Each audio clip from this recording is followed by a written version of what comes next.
Greetings, listeners. How's everything in your part of the world?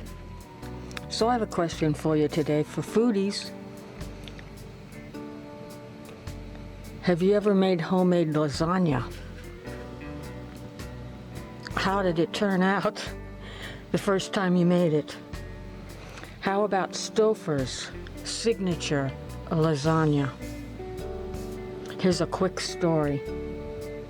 In January, when I moved to New York City from a small town in Ohio, I took up residence at, it was for women. It was called the YMCA.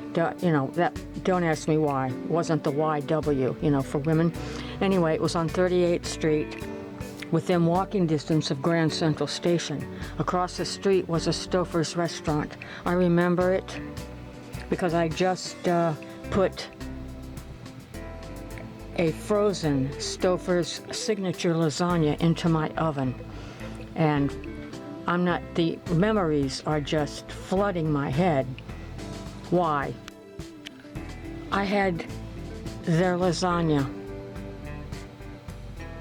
Today, I'm not sure if I'm in New York, Ohio, or Italy, but be that as it may, on a cold winter snowy day like today, I'm thinking about lasagna, maybe a little Chianti.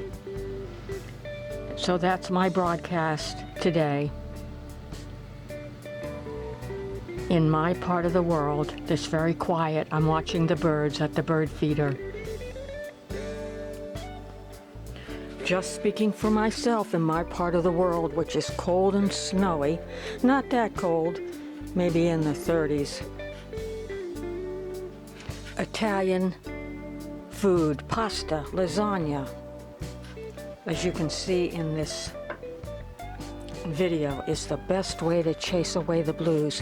Don't forget the garlic bread. Any kind of white bread will do, but make sure that there is always Spice World minced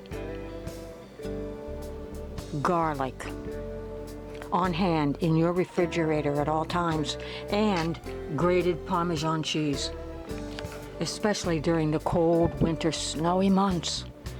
Chase away the blues with a lasagna, either by Stouffer's or made with your own two hands. Thank you for listening.